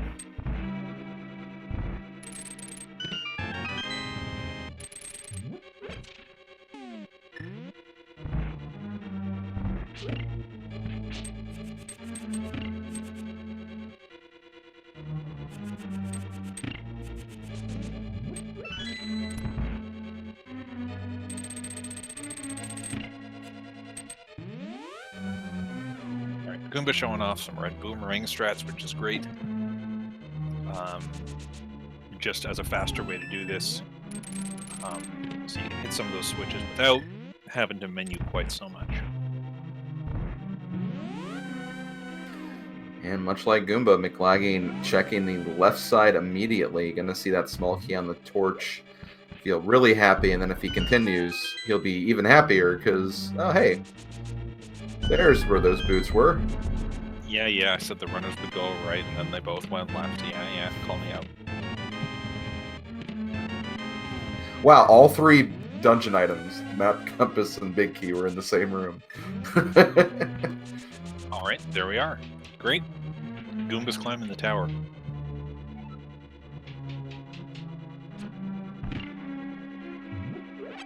Mclagging mirroring out, he's going to do the right side before he comes back.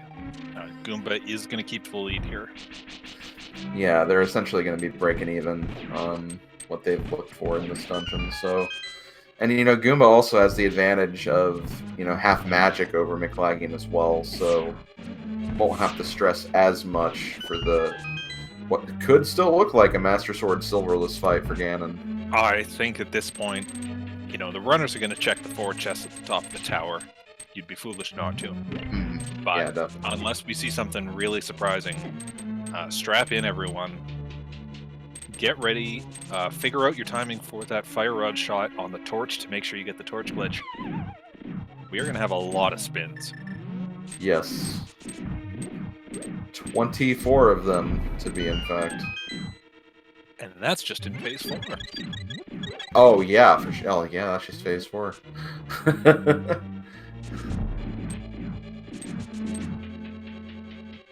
The other thing we did get on the right side of GT is the magic cape, which you don't want to use if you're too worried about magic. But if you're Goomba and you have the half magic and the blue pots, you can use that pretty freely.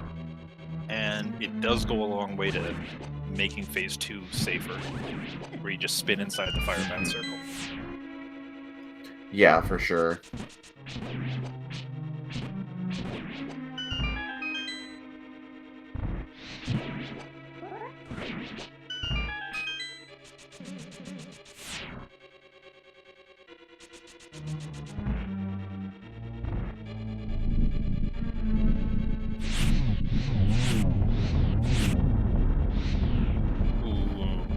Not quite. One land mola. He's gonna get the other one out here. Oh, it hopped the wrong way.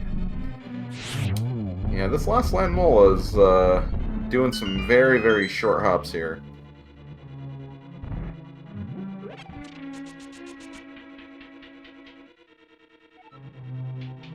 This is fun, because this is definitely enough magic for Goomba to get through the rest of the gauntlet until the magic refill.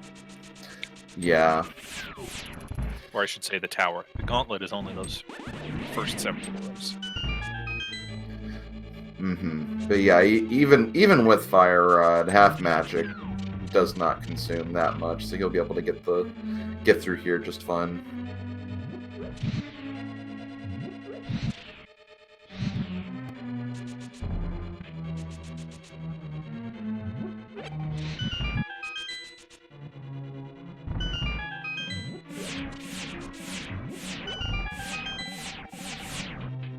Goomba showing off that if you sit right below that pot and pick it up, the laser is still going to go right by you.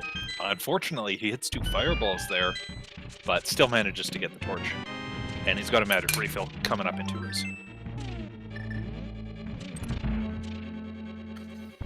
Checks the first 2 chests up here at the top. Not a sword upgrade or silver. Still got 2 more chests to check.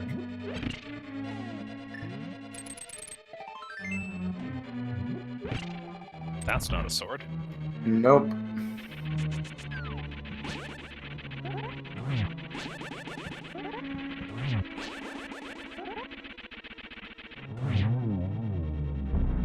Moldorm almost bit him from behind.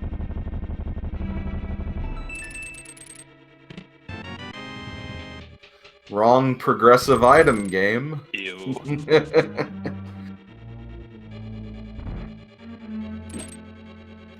So yeah, strap in for those spins. If you weren't ready earlier, get ready soon, because we're definitely seeing them now.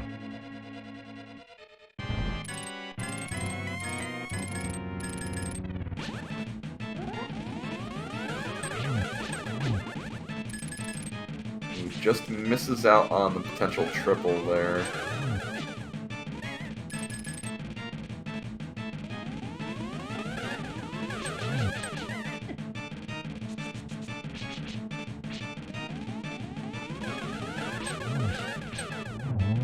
And there we go. Goomba finishes up the Aga 2 fight with a 2-1-1-2.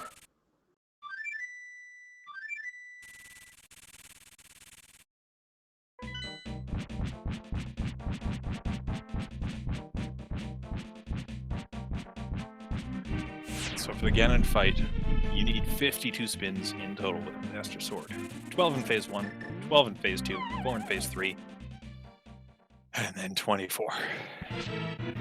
The big 24.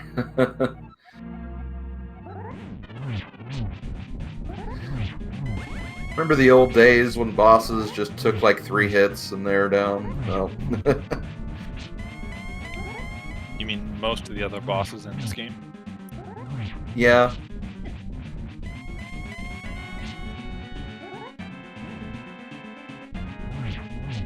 So Goomba's taking the cane approach here, which is not as easy as it looks. You want to, bounce yourself off that block, but staying still and staying in the right spot requires a fair amount of finesse.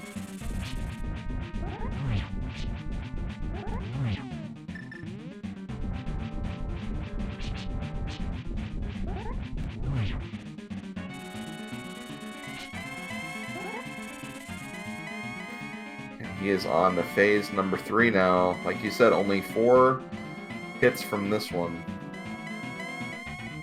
That said, you still kind of have to know what you're doing. You can't play completely on autopilot just because you move a little slower with your sword held out. And you want to hit Ganon before he launches that fire back. Goomba's got a handle on this, though. Yeah, you kind of just have to kind of try to stay in the middle of the room and just kind of ease in the direction a little bit, not too far. And apparently our silvers were going to be inside swamp. So we were never getting those. Yeah, definitely not. And importantly, Goomba did get that torch glitch we were talking about. I think if you stand at the top left, fire a fire rod shot down just as the last tile disappears, you'll hit the timing window, right? And that makes it a lot easier. Now you just need 24 spins to win. And like while you've been talking, he's gotten quite a number of them already. So he's on his way to getting those spins on. Yeah, Goomba's very practiced at this fight, and in particular practiced at the art of getting triples, where if you can light the torch just as Ganon gets into place after one of his warps, you can still, just in the nick of time, get 3 hits off before a torch goes out. And that speeds the fight up considerably. You can do it in, what, 8 cycles instead of 12? Yeah, it's a lot faster if you can get this in. It's definitely, something you really want to kind of get in the habit of practicing and learning just with your normal Ganon fights.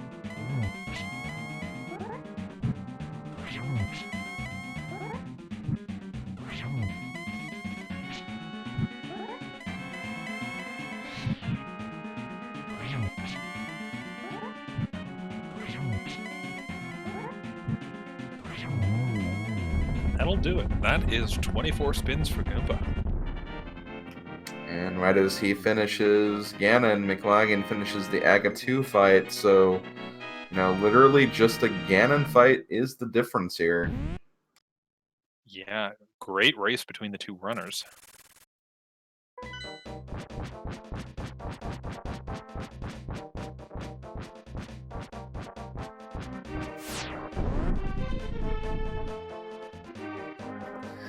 And with that, Goomba will take game number 1, which means for game number 2, Mclagging will be able to make a potential change, can switch between a few different options, can turn defeat Ganon into fast Ganon, can turn 7 crystals into 6 crystals, could turn on map and compass shuffle, could turn on standard mode, turn on assured sword.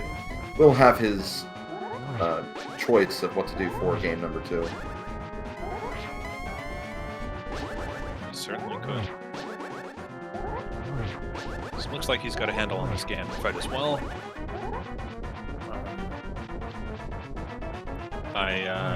Well, we didn't see Goomba use Cape. I really don't think we'll see Mclagging use it, since there is that magic cost. Yeah, like especially at that magic cost, going to be very, very, very careful of that. But hey, hookshot gives iframes.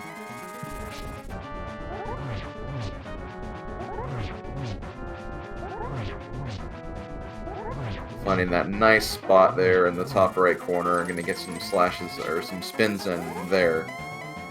And he is on to phase 3. And we groaned a bit about that red mail earlier at the dig spot, but it does give you some security when those fire bats attack. And yeah, I think Mclagging saved about 4 hearts total from that, which, is half of his remaining life. That is not insignificant. Yeah, definitely not.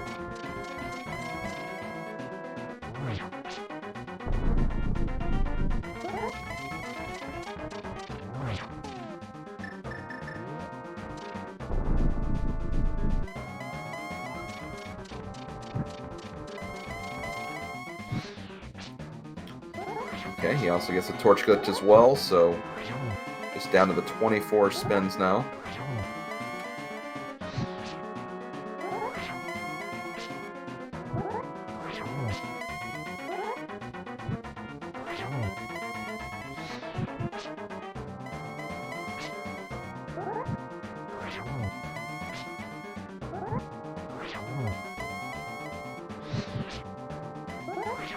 So Mclagging getting a lot of doubles here.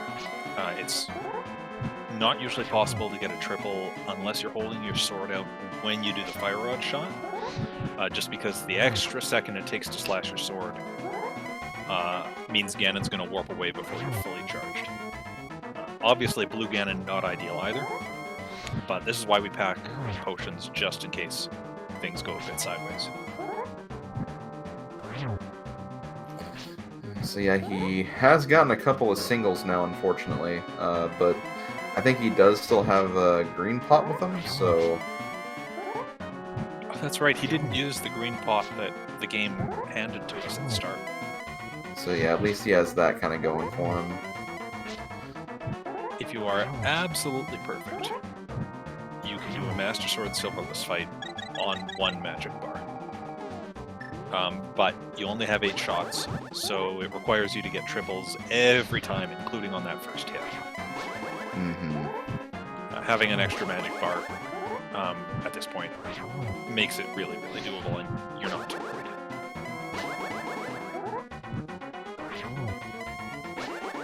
I think you need to average about 1.5 in that case.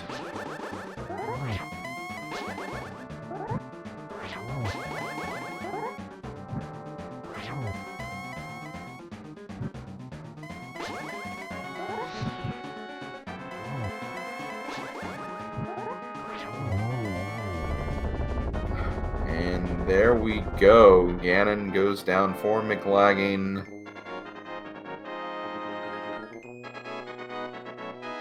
So we're going to see if we can get both runners in for an interview now that we've finished up.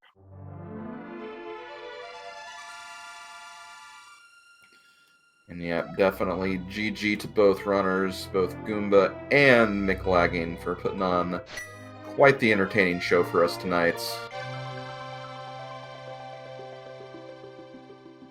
Yeah, there was a lot of route divergence, which I did ask for earlier in the seed, to be fair. But it did keep us guessing for a while about who actually had the lead. And eventually, I think it kind of came down to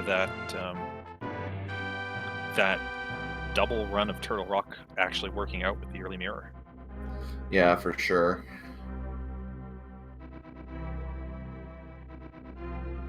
All right, we're going to see if we can get Mclagging in. We're having a couple technical difficulties, but we are joined right now by the winner of the race, Goomba.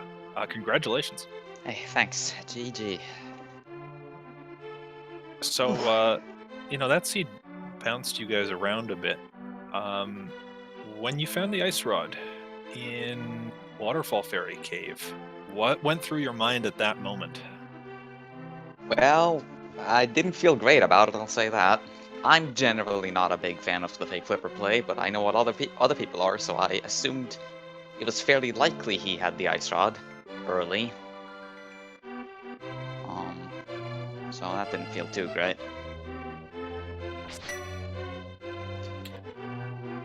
But I don't know.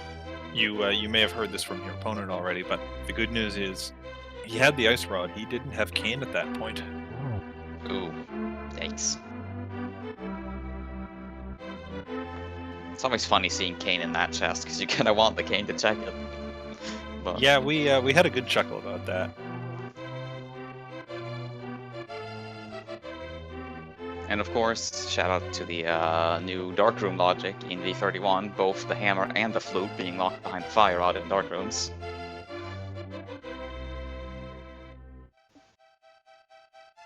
Oh yeah, great times with that.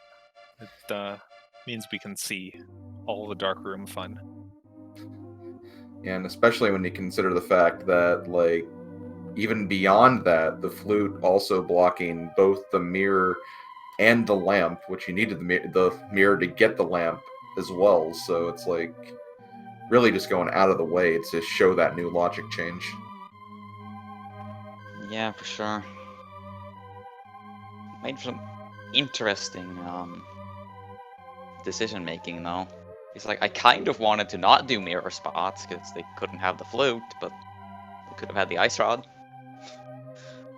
And I didn't know if I needed boots yet, so I don't know.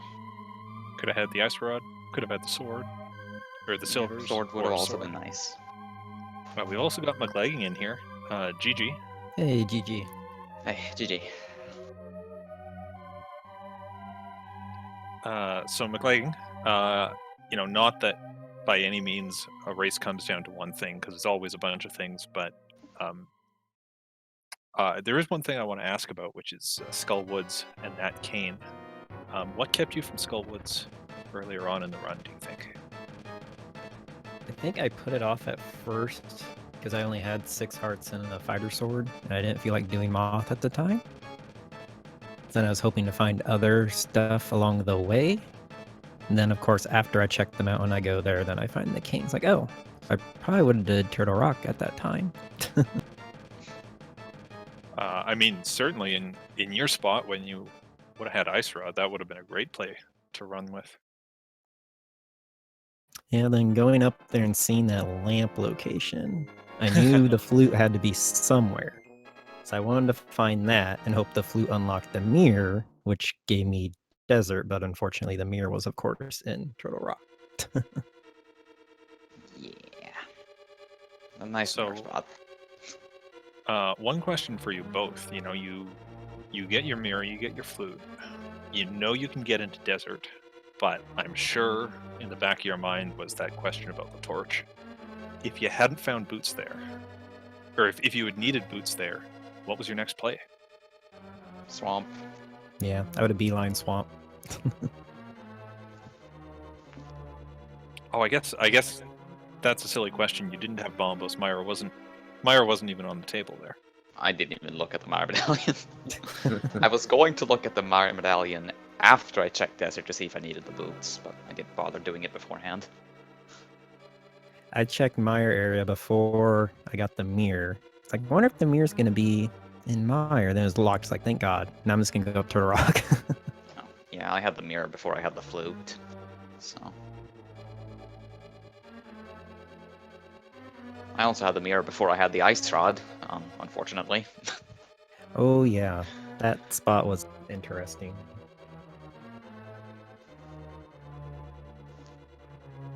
Yeah, that's ultimately what this race kind of came down to in a lot of ways, because we're trying to figure out who exactly had the lead for the majority of this, just because you had that ice rod, Mclagging and Goomba had the cane, and Goomba did do that that first dip of Turtle Rock that wouldn't allow him to complete the dungeon. But at the same time, because he found the mirror and because that kind of led to the remaining parts of the seed and just finding that flute location, the second trip through Turtle Rock's not too long, so you don't have to spend a whole lot of time doing that. So probably like a few less checked items on his side compared to yours, I guess, and that's ultimately what this kind of ended up being, I'd say. Yeah. I was worried when I found the flute and not the mirror. The flute ended up sending me on a wild goose chase around the world that didn't lead to anything. I should have pushed Turtle Rock sooner, but I was hoping the mirror wasn't up there. That just didn't play out this time. Yeah. And on the flip side, I had the mirror early, but the flute was almost my last location in Logic. I had the shovel spot left, and that might have been it. Yeah, that was a male upgrade. Would have been nice if that was a sword. Yeah, sword would have been nice. See, we were talking a little bit, like, the start of the seed was so weird, because we just had nothing. 15 minutes in, nothing. Mm-hmm. And the light world was really weird in this one. Because all the early progression was just like in one chain locked behind the mushroom. Yeah, that's right. The mushroom, which led to the hammer, which opened up that magic bat locations for the final part of the Dark World access. That was pretty ridiculous. Yeah. Yeah, it was something special.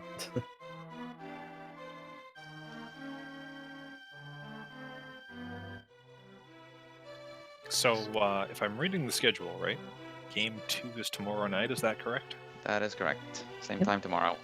Alright, Mclagging, you know the question that's coming. Thinking I'm gonna go with standard mode, because standard mode doesn't get enough love in this tourney. Works for me. I mean, I love the Uncle text. I do too. You never talk to him otherwise. I love Cane of Burna start. Yes, That's that's fun. a good one.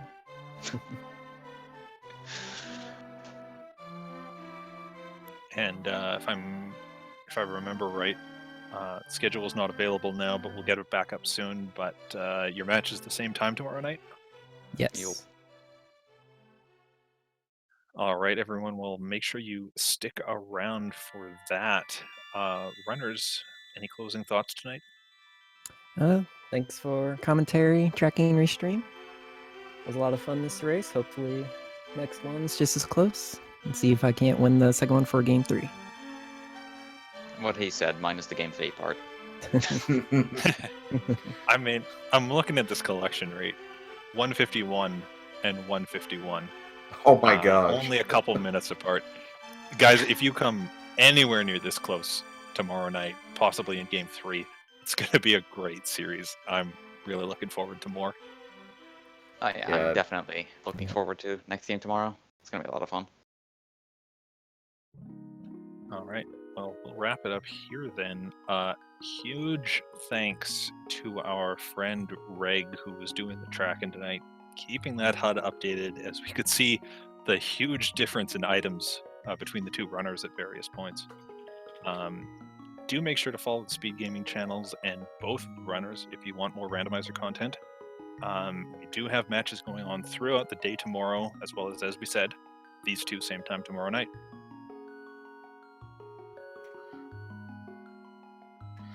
Yeah, definitely. And big thank you to you as well, Mr. Phylan, for joining me on this commentary. It was fun. It was silly. Good times were had by all. Even if it was late boots for you. But still, I always enjoy calling these races with you. And for everyone else, thanks for joining and watching us. Have a Fun good night, times. everyone. Good night.